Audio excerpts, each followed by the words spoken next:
Live from KSAT 12. Good Morning San Antonio starts right now. Good morning. As we come on air this morning, we are following two late-breaking stories. San Antonio police are investigating two separate shootings right now, both happening just a few minutes apart from each other. One happened on Whirlwind Drive, which is on the northeast side. The second happening not too far from that Country Village Street. We have crews at both scenes, but first we're going to start with our Stephen Cavazos, who's on Whirlwind Drive right now. He's got the latest for us. Stephen.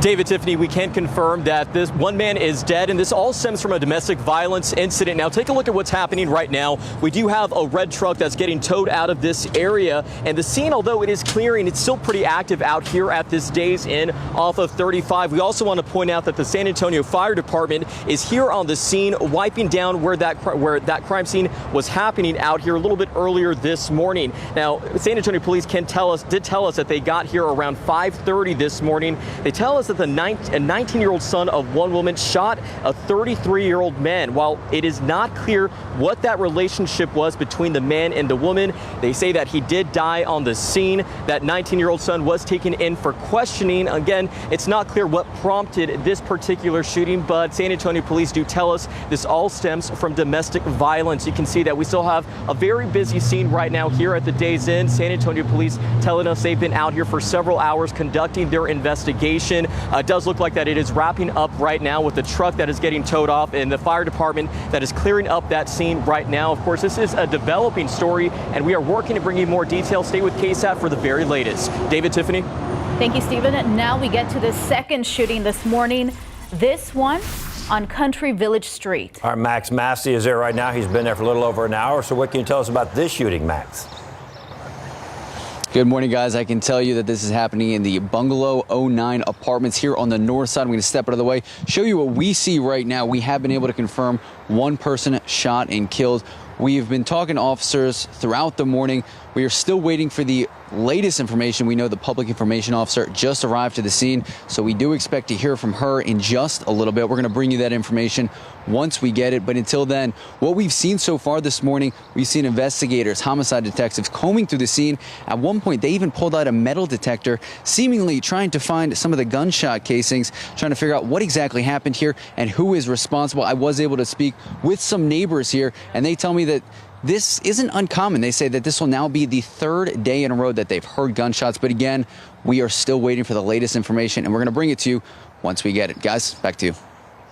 All right, Max, thank you very much. Once again, Stephen Cavazos and Max Massey will stay on the scene and bring us the latest on those two shooting events breaking this morning here on GMSA at 9.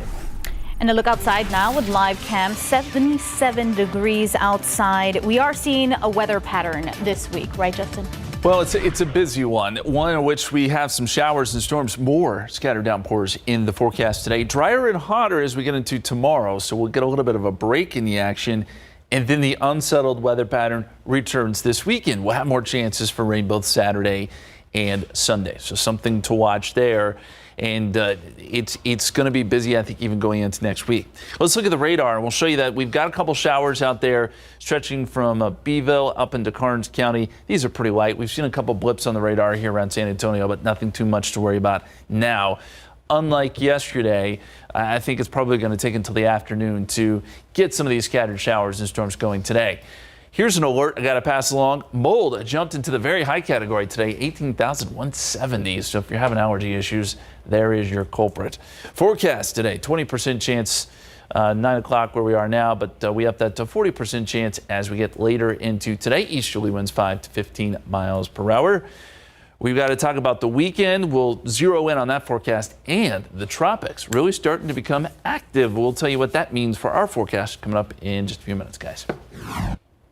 Outside with Trans Guy, that's migraine mold, by the way. 281 at Bitters. You see traffic moving pretty good. Didn't have too many problems this morning, and things seem to be cleared up right now, moving fine. So far, so good. Let's take a look at today's 9 at 9.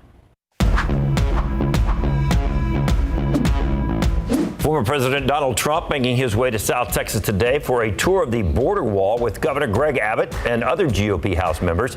Abbott raised over $500,000 in private donations to keep construction going. Today's tour of the wall will be followed by a town hall on border security. Rescue crews in Miami continue to face steep challenges as they search for victims of the condo collapse. Heavy rains and wind are battering the area, making a colossal task even harder. At least 12 are dead and nearly 150 still missing. Search crews are working 24/7. At least 2 deaths in the Seattle area are linked to that historic heat wave. Further north, hundreds are dead in parts of Canada where temperatures have now hit 121 degrees in some places. Officials say air conditioners and fans are virtually non-existent. The creation of a House committee to investigate the insurrection at the U.S. Capitol is up for a vote today. The panel would have 8 members appointed by House Speaker Nancy Pelosi and 5 more members selected after consultation with House GOP leader Kevin McCarthy. A promising new study suggests the Pfizer and Moderna vaccines could provide protection from COVID-19 for years instead of months. The study is posted in a medical journal called Nature. Scientists say more research is needed.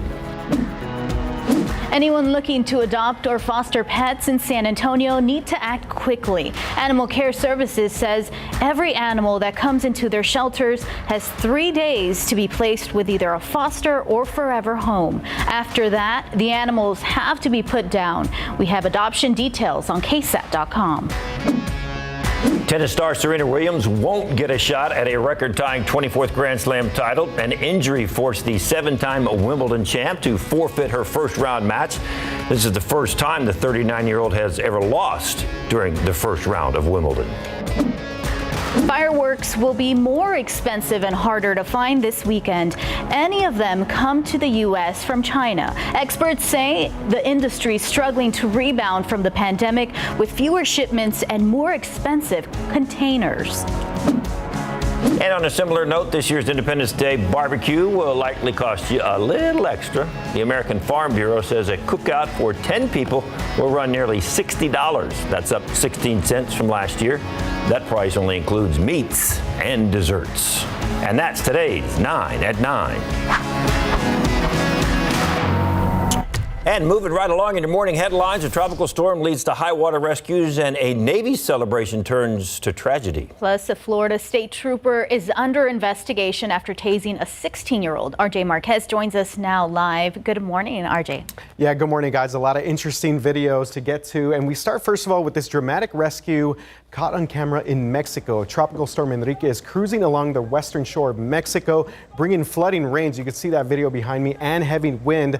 So this truck driver found himself right in the middle of a nightmare. Officials say water from a Mexico river started overflowing onto the road. The driver was trying to cross when his truck stalled out. First responders came to the rescue. You see that right there, tying themselves to those ropes to reach the stranded drivers. And we just saw right there, he eventually jumped onto the hood, basically a leap of faith. To avoid that swift-moving water. So one of the rescuers also almost went under after being hit by the man. So you can see right there, everyone made it to shore and no injuries were reported, thankfully. Okay, now to a tragic story out of Baltimore with a Texas connection. This mother and Houston native was visiting Maryland to send her son off to the U.S. Naval Academy, but the unthinkable happened. Police say Michelle Cummings and her husband were sitting on their hotel balcony when her life was taken in an instant. 2 stray bullet hits Cummings, killing her. Investigators believe the bullets came from a shooting on the street next to their hotel. Those who knew Cummings say she was a vibrant, caring mother who was the life of the party. They say she was also so proud of her son and the journey that he had ahead of him. Now, police say they are working nonstop to find the person responsible for this, turning this celebration into a nightmare. You come here with the expectation to see your son go on a journey, and in one of the most exciting times of his life, only to be met by a reckless shooter. So what I'll say to the shooter, turn yourself in. We're coming after you. Yeah, so police also added that they are looking at cameras and have some leads. The mayor of the city is also calling for the shooter to turn himself in or themselves in. Okay, now to Florida, where this 16-year-old is speaking out after being tased in his girlfriend's backyard. You see that video right there. Jack Rodeman says he feared for his life after a Florida state trooper cornered him. In the police report, their trooper called the teenager a suspicious person who darted and hid in the bushes after seeing a trooper's vehicle. So the trooper also says the teen didn't listen to commands asking him to stop and put his hands up. That's when the trooper tased Rodeman twice, and you saw that video earlier, causing him to slam his head on the fire pit. See that right there? Rodeman said he is still dealing with the pain of that fall. My eyes have been sensitive. My neck hurts in the back. My back still has sharp pains. I've just been sleeping ever since I got home. Okay, so Rodeman is home after spending 10 days in juvenile detention. The teen was charged with failure to obey, resisting an officer, possession of marijuana, and loitering. Rodeman's lawyer says he will fight to get those charges dropped. The Florida Highway Patrol is reviewing the trooper's use of force. So interesting stuff there, guys. Of course, all these videos nowadays, we see them from several different angles. And I want to go back to that mother there. Hopefully there's some surveillance video or camera that could find those shooters. That's just a tragic, sad story. Yeah. All right, RJ, thank you very much. Thanks, guys. Time now, 9:08, 77 degrees. Still ahead on GMSA at 9. It is Wednesday, and that means it is time for Katie Blake's Science Lab. Today, we're going to be going outside making bottled soda rockets, baking soda rockets. Got some baking soda, some vinegar, 3 pencils, duct tape, a cork to seal the bottle, and boom, we're going to have some fun. Get ready. Also ahead on GMSA at 9, this isn't a calf. This is a full-grown bull. We'll introduce you to Bruce and his owners, who say he's getting his own page in the book of Guinness World Records. And welcome back. How about a fun fact for your Wednesday? The world's smallest full-grown adult bull is 26.6 inches tall. It's the world record. But the world's second smallest bull is only 27 inches tall. And that bull actually lives right here in the San Antonio area, and his name is Bruce. Joining us now, his owner, Denise Diaz. Good morning, Denise. All right, Denise. Good morning. Tell us about Bruce. First off, as you tell us about Bruce, how did you name this small bull Bruce? Well, for me, I think Bruce is, kind of for a big guy's name, and of course, Bruce is nothing but that. I mean, he's like a normal bull, acts like he's a big old guy, but really he's super tiny. So I figured Bruce was well fitting. And does he act any different than? No. Yeah, no, not at all. He's just like a regular bull, the way they would behave out there in the wild. That's Bruce here. All right, so how old is he, and how did he get so small? He's 20 months old, and honestly, he's part of the miniature line, but he just never really grew past what he is now at 27 inches. So we're still a mystery for us. When we take him to the vet, it just kind of stayed a mystery for all of us how he ended up as his size the way he is. And what breed is he? He's a zebu. So it's kind of, it's something like a Brahma, but it's another little breed called a zebu. Okay, so there's the Guinness Book of World Records. Didn't know there was a Guinness Book of World Records for the smallest bull. So tell us about that and where y'all stand in that now. So there is another bull out there that's, like you said, is 26.6. So I went ahead and messaged, Guinness World Record as soon as we got the veterinarian able to measure him and got him at 27. So we called them out there and we reached out to them, and hopefully they can be out here within a couple of months so they can get an official measurement on him. And how is he around other people? Oh, he's like this. He's tame. He wants you to pet him, love him. He'll lick you. Sometimes he'll kind of bump you with his horns. That means he's ready to play. So he's super friendly, super tame. You can walk him on his leash. He has a little halter here. He's very friendly. You mentioned you took him to the vet, and you go to the vet on a regular basis, I assume. What does the vet think about this small animal? Honestly, he's like, you can make money off him. People are looking for little pets. He's just like incredible. He really absolutely, that's how he got through college, actually, was raising bulls. So he loves them. They all know him very well there. What do you want people to know about Bruce? Really? I mean, I would like them to know that he's, even as tiny as he is, I mean, he's still as big as, as big as a real bull. His heart is really big. They're not as dangerous as people think. I know bulls are very intimidating, but look, he's a sweetheart. I like the fact that he thinks he's a big bull, but he's still a little guy. So one more question for you. How many really bad bull jokes have you heard since Bruce was born? Actually, none. People think he's a deer. I mean, that's pretty spoken for him. So they mistake him a lot for a deer, but. Well, that's a bad bull joke if you think your bull's a deer. Okay, well, I was thinking that somebody might, that's a bunch of BS or something about your bull. That's not really true, that kind of thing.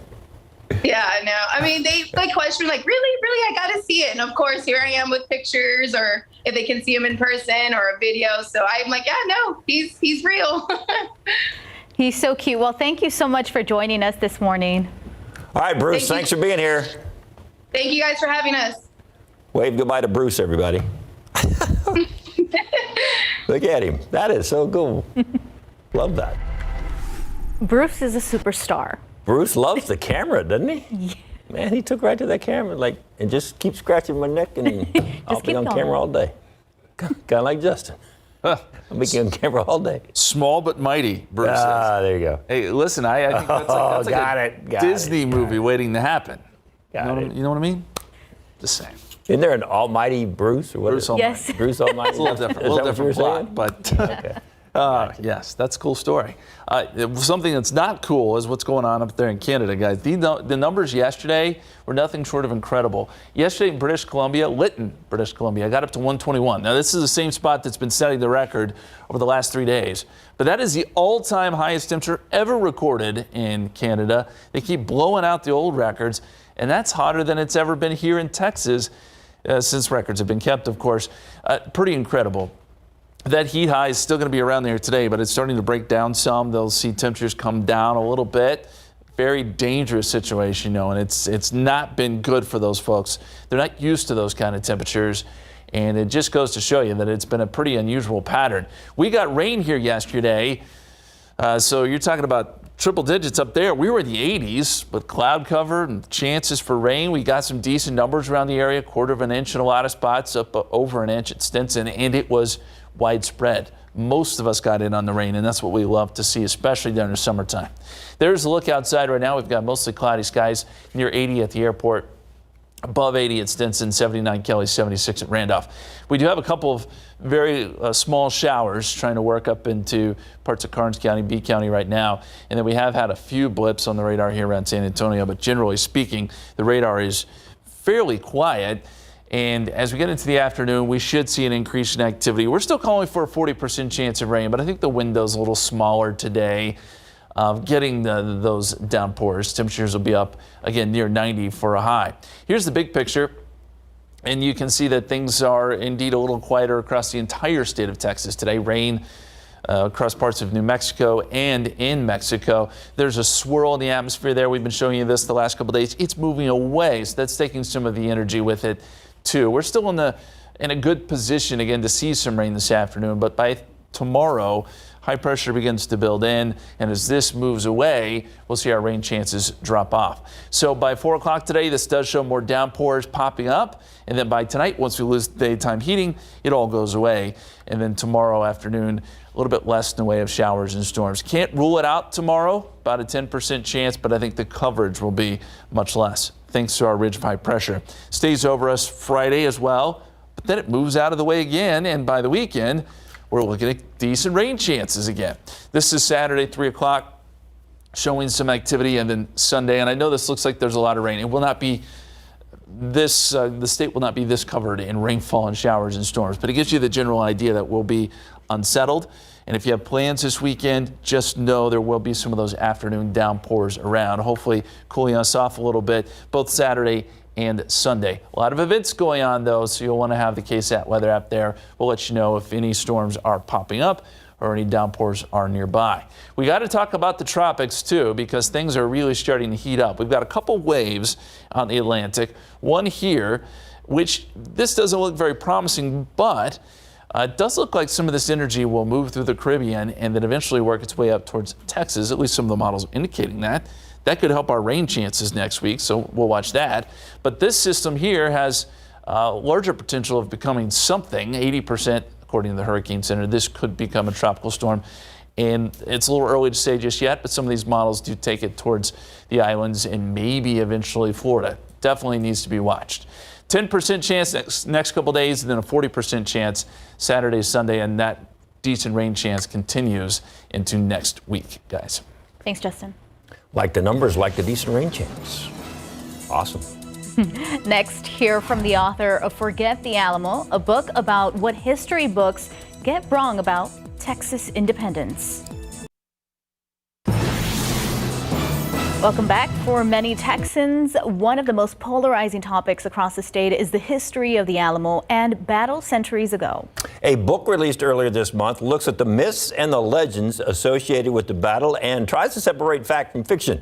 Our KSAT Explains team did a deep dive into this topic, and since then, we have learned there are some questions about the famed Phil Collins Alamo artifact collection. RJ Marquez is back to talk about this book and this debate over the Collins collection. RJ.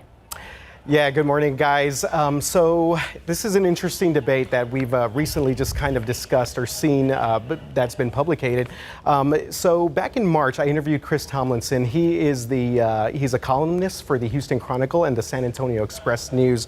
And basically, he's also the co-author of a book titled Forget the Alamo, The Rise and Fall of an American Myth.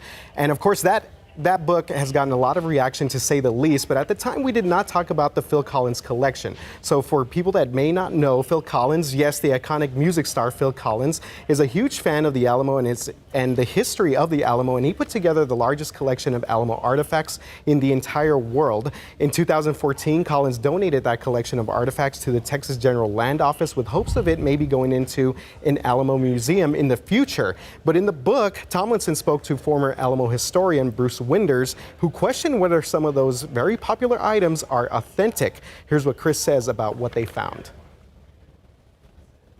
And then a lot of the big name items like Jim Bowie's knife, William Barrett Travis's items, Davy Crockett's shot pouch, these things were not what Phil Collins and his experts said they were. And so we did a deep dive. We went and tracked down the people who sold these items to Collins. We went through the paperwork at the GLO and discovered, yeah, there's at least 18 items that cannot be supported. All right, so Chris later told me that obviously Phil Collins not very happy about some of these latest discoveries here. He said that Mr. Collins declined to be interviewed for the book and basically said that Phil Collins believes that the authors of this book are just trying to tear people down. Here's a little bit more of the reaction he's gotten from this specific excerpt of the book. It's a lot of anger. We've had some threats. We've had people get on Amazon who haven't read our book and give us 1-star ratings. Being attacked on Twitter. Jerry Patterson, who we interviewed for the book, is now trying to retract some of the things that he told us. But this is in the interest of the truth. It's the interest of making sure that no one's getting the wool pulled over their eyes. Yeah, again, guys, a very interesting debate. So if you want to hear that full interview that I did with Chris Tomlinson, I did that last night. You could go to our website, KSAT.com. And again, the book is called Forget the Alamo. Again, the Alamo, always a lightning rod, very emotional issue when it comes to Texas, and of course the history of it and who was involved in the battle and just kind of separating fact and fiction. Also want to let you know we did the KSAT Explains episode that streamed back in March. So if you want to learn more about that, we titled it How the Battle of the Alamo Will Be Remembered, get into a lot of the history of things, and of course, we now have new plans for the redesign for the Alamo Plaza. So this is always a developing situation. So I make sure I advise you guys to go check that stuff out on KSAT.com. David, Tiffany? All right, RJ, thank you very much. Might have heightened the controversy rather than calm things down a little bit, clear things up. Definitely There's always not. something. Yes. There's a lot more ahead on GMSA at 9. We've got another Katie's Science Lab coming up. We're going to be making baking soda bottle rockets. Can we all say it together? Boom! All right, where were y'all? I left me hanging there. All right. Boom! Here's the ingredients. See, thank you, Tiffany. Appreciate that. There's the plastic bottles, baking soda, vinegar, 3 pencils, duct tape, and a cork to seal the bottle and go outside. Because this thing's going to get big. It's going to be explosion. Boom. Like 4th of July. Boom. There you go. You got it. Boom. As we go to live cam, I want to let you know that we are waiting on Police Chief William McManus to give us an update on that shooting at that apartment complex on Country Village Street. We have been reporting that there is one victim, so he'll have some more details for us. Max Massey is there, so we will definitely have all the details for you as soon as the chief gets there and addresses the media. And 78 degrees outside right now, Justin. Things are going to be changing just a little bit. Just a little bit this afternoon. We'll start to see more showers and storms developing on the radar than what we're seeing right now. Still expecting some decent downpours this afternoon. Let's take a look at the satellite and radar. You can see where the activity is right now, just north of Corpus. That's sort of the beginning of things. That energy will work its way up towards the I-35 corridor a little bit later this afternoon. It'll be hit or miss. Not everyone's going to get rain, but some cloud cover should help to keep temperatures in check. We're thinking highs right around 90. We're sitting close to 80 at this hour. 77 Comfort, 76 in Bandera. Almanac for today. The averages are 93 and 74. Will be a little bit below average yet again. The record high is 105, set back in 1907. Forecast calls for a high near 90. Your 40% chance rain kicks in between 3 and 5 o'clock. That's sort of the time frame we're expecting those downpours to arrive, and then things will taper off tonight. We're looking ahead to the weekend, and we'll have another look at that 7-day forecast too here in just a couple minutes, guys. Thanks, Justin. And a look outside. I-37 at Jones Avenue, smooth so far. Traffic looks good also on I-10 and Vance Jackson. It's moving right around that, looks like a stalled vehicle or a little accident right there. Yeah. On the shoulder. So you head that direction, pay attention. Hey, turning now to KSAT.com. Tons of information on the website, including a whole list of things you can do in and around the San Antonio area. Our digital journalist, Mary Claire, wrote the latest KSAT newsletter called Things to Do. She joins us now with a look at what you can expect from the latest story. Good morning, Mary Claire. Hi, guys. How you doing? Great. So give us an idea of some of these events that you're talking about in your latest article. No boredom in San Antonio, for sure. Your kids can't get bored, and neither can you. Yeah, there's a ton of stuff going on. So we've got some big name celebrities that are coming into town this month. Snoop Dogg will be performing, and later on, towards the end of July, Owen Wilson, among others, will be here for Celebrity Fan Fest. Monster Jam is going on this weekend, and there's actually a couple of rodeos going on in our area. One is in Wimberley. And what can we expect for the next edition? Well, the next edition is going to have some really cool places to swim, think rivers, splash pads, and swimming holes, stuff like that. You said a couple of rodeos and Snoop Dogg all in the same summer?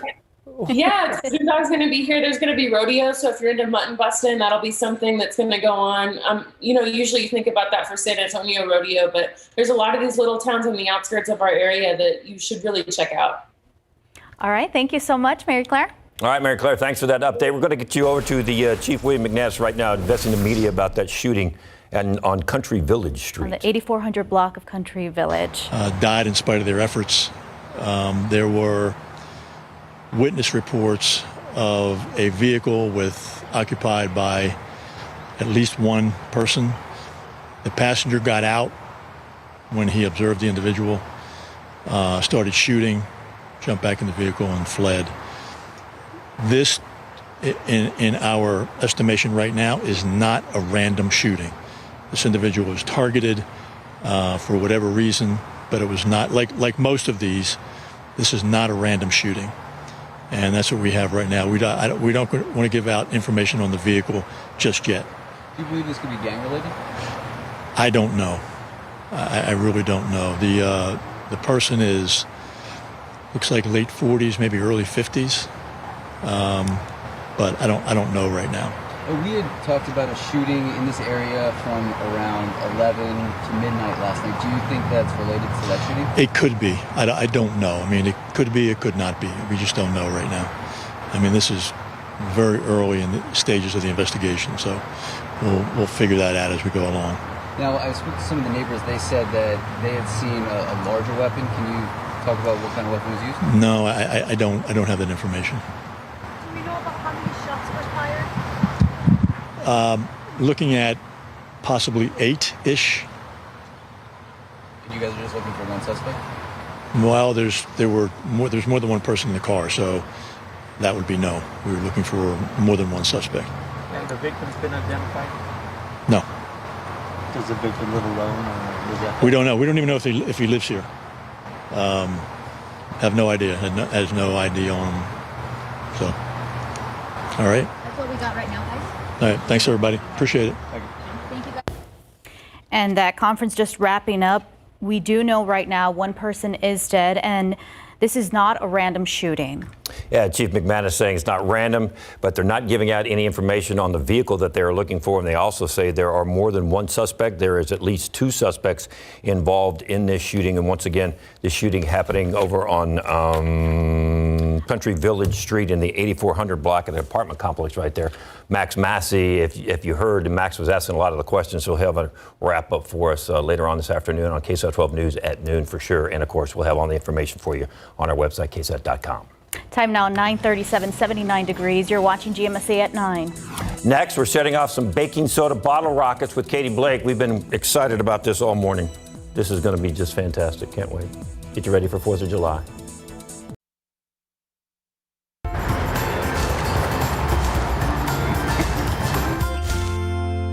Welcome back. It's Wednesday here on GMSA at 9. That usually means Katie's Science Lab. She has a fun one for us this week, a baking soda bottle rocket. David just ran outside to help her.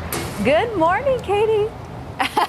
Good morning, Tiffany. Thanks for pulling double duty again, David. No problem. We're going to blow something up, so I'm excited. Second week in a row. Right. Yes, so we're coming up on the 4th of July. I thought this would be a really fun, patriotic activity, something really good to do outdoors. That's why we're outside today, because it may get a little messy. So here's what you need to make your baking soda bottle rockets. We're going to use 2-liter plastic bottles. You could also use one of the 20 ounces if you want. You'll need some vinegar, baking soda, plenty of paper towels. You'll need some duct tape and also some pencils, as well as a cork of some sort to be able to seal up the bottle before we launch it. I also have some decorative items here.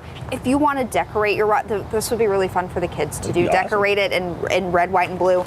We didn't go quite that far, but I did find some food coloring, and so I think we're going to do a white bottle rocket, a blue, and a red to really keep with the patriotic theme. So I've already done the blue.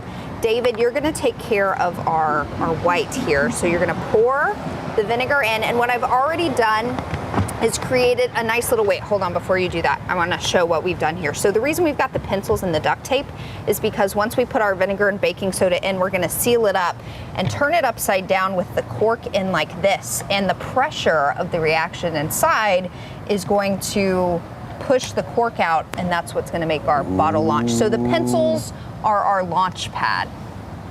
You think NASA would be impressed? That's nice. Probably. All right. Okay, so David, now that we have our launch pad, David's going to add the vinegar in. How much vinegar?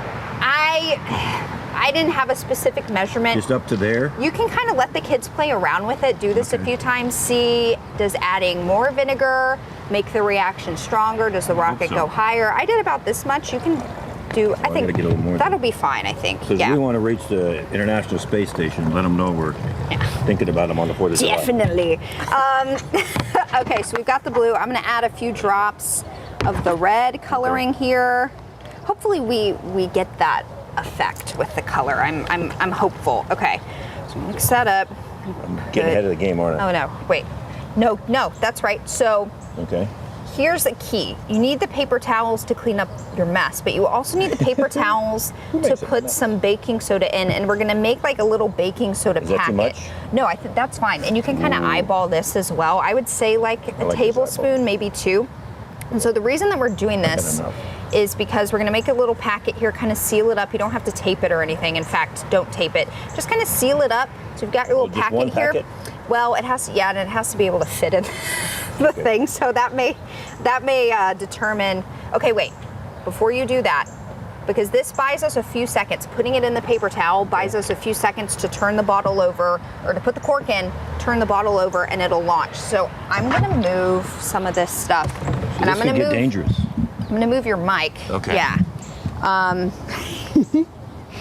So you want to... This is the last thing we're doing in the show. You want to All right, we ready? So I cork it and turn it over, and then it launches. It may take a few seconds. Oh, that's okay. We got a few seconds. You ready? Yeah. Yeah. All right, there it goes. Stand it up. I'm kind of afraid it's going to... It worked. Well, let's do another. Come on, hurry. Let's do another one. We're in good shape. Yeah. Don't panic. We got time. And so that was kind of my wonky launch pad. These are a little better. No, do this one. Do the blue one. Here. Do the blue one? Okay. I don't know what to do. Okay. Come on. We have plenty of time, producer Dylan says. So relax. Okay, wait.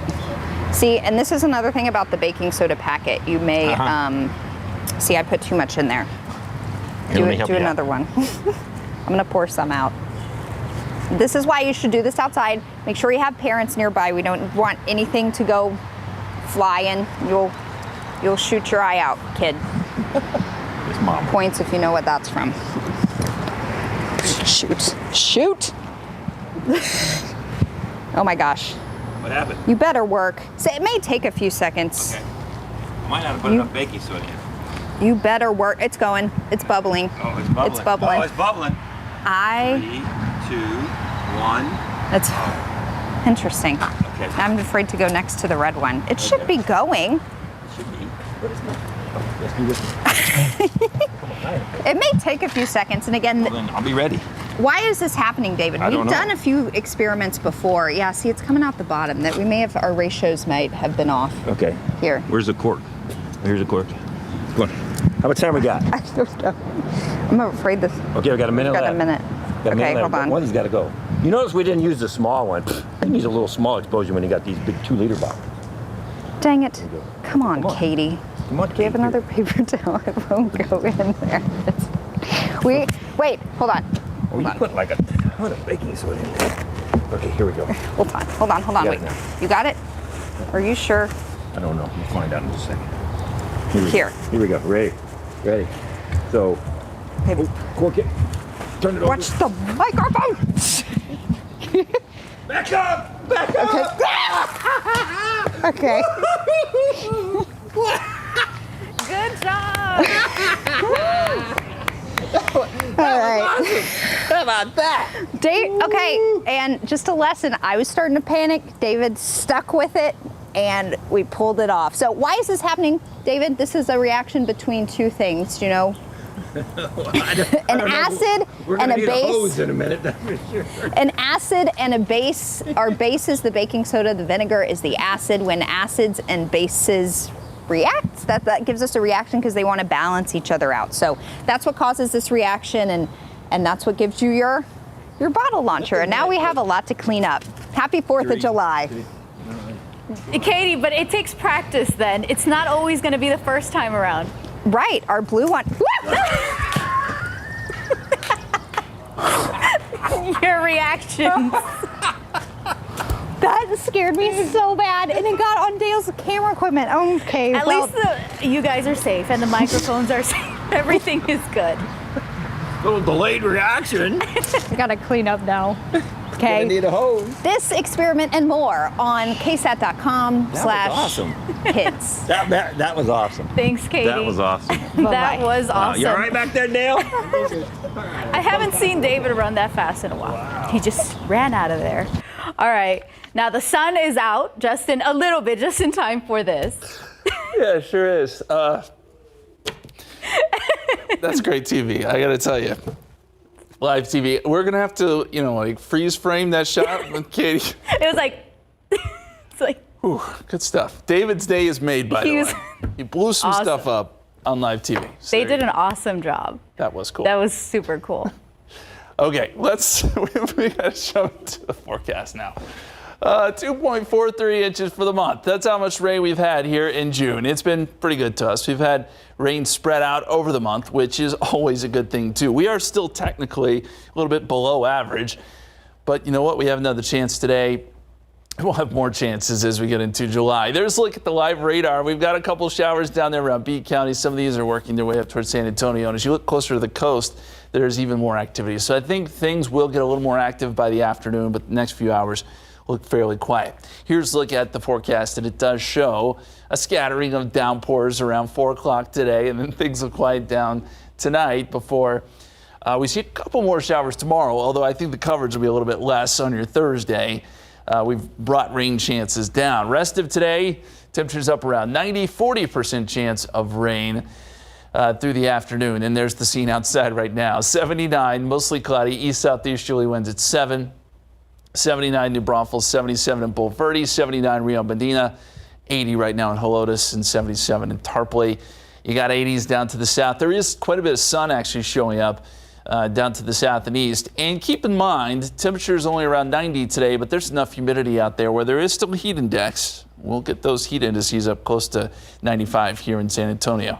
Bigger picture here, the pattern is still fairly unsettled here across Texas, especially as you get out in the West Texas. There will be more rain today. Still got that swirl in the atmosphere we've been talking about last couple of days, and that's still helping to drive in some moisture, although it'll begin to move away as we get into tomorrow. High pressure builds in, but just for a couple of days, tomorrow and Friday, and that's why our rain chances come down.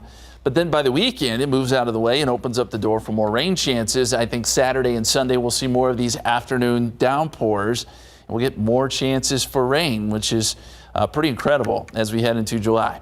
Tropics. We mentioned this earlier, but I do think it's worth mentioning again. We have a couple storm systems here that we're watching. Both of them tropical waves. This one, which doesn't look all that great, and Hurricane Center doesn't think there is much hope for this developing into maybe a tropical storm or hurricane. But the energy from this does move across the Caribbean, and a lot of the models take it up into Texas next week. Could be a rainmaker for us, something to watch. This system, it looks much better organized, and models do want to develop this into potentially a tropical storm as it moves towards the islands and then maybe up towards Florida. There's still some questions here. It's a little too far out to say for sure, but the Hurricane Center does give this an 80% chance of development. We are going to watch this in the coming days, and as it gets in the Caribbean, we'll have a little better idea where it may be moving. If it does get named, by the way, it would be Elsa. That is the next name on the list. Extended forecast, 92 tomorrow, 94 Friday, drier days, and then a 40% chance of rain Saturday, Sunday, hit or miss, afternoon showers and storms. That'll be the case next week, too. With the cloud cover, that'll keep temperatures right around 90 degrees. We'll be right back.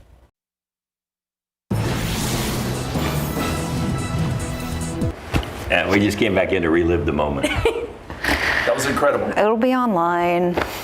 They all get posted to ksat.com/kids.